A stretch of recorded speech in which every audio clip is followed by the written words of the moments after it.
আজ থেকে প্রায় 10 বছর আগে ভগ্ন ব্রিজ সমস্যায় এলাকাবাসী। বাংলায় বাম শাসনের সময় পুরুলিয়া 2 নম্বর ব্লকের বেঙ্গাবাড়ি গ্রাম সংলগ্ন এলাকায় নির্মিত হয়েছিল একটি ব্রিজ।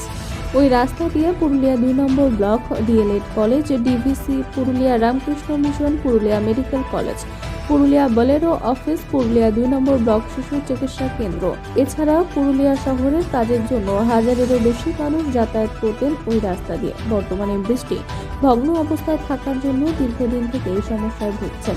তাই পথ চলতি মানুষ ও স্থানীয় মানুষ ব্রিজ মেরামতের জন্য প্রশাসনের কাছে আবেদন জানায়। কাজ শেষ করেছে, তারপর থেকে একই অবস্থা। মোটামুটি এখন 10 বছরে না হলেও 8-9 বছর তো হয়ে গেলে ব্রিজটা ভেঙে গেছে। আর এটা বঙ্গাবাড়ি আমাদের রাজধানী, তো সেখানে এই ধারে পাশের গ্রাম কেন অনেক দূর থেকেই আসে। আর শহরে কাজ করার জন্য প্রতিদিন সকালবেলায় কম করে 70 থেকে 80, রাত্রেবেলায় আরও বেশি হয়। তারা এই কষ্ট করে বর্ষাকালে কী পরিমাণে কষ্ট করে যে যাতায়াত করে, তো দয়া করে যদি এই ব্রিজটার উপর নজর দেয় সরকার, তাহলে আমাদের ভালো হয়, ধারে পাশে সব লোকেই ভালো হয়। এমনকি হসপিটাল আসছে, ওরা রাস্তা ভুল করে এটা দিয়ে আসছে, সেই রোগীটাকে তলগে নিয়ে পার করতে হয়। তো সেটা বলছি বারবার, তো বললে তো আমাদের কাজ কি হবে দেখা যাক। তবু বলছি যদি সরকার আমাদের দয়া দেখে করে দেন এটা, তাহলেও ভালো হয়। কি নাম আপনার? অনিল রাজবার, বঙ্গাবাড়িতে গ্রাম। এটা তো মিনিমাম 10 বছর হয়ে গেল।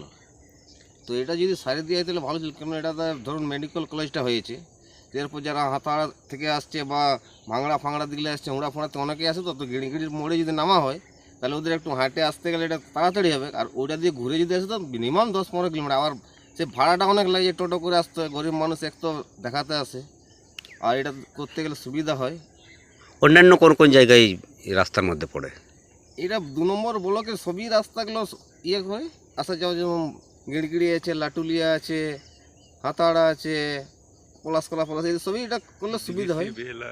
আর ইবিসি, বেলার, ব্লক, পঞ্চায়েত অফিস সব কিছুই আছে এখানে।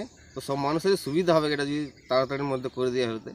বর্ষাকালে তো অনেক অসুবিধা হয়, এটা তো মনে হয় না যে রাস্তা ওঠে বলে। দেখুন আমরা স্নান করতে যাচ্ছি, রাস্তার উপর স্নান হচ্ছে।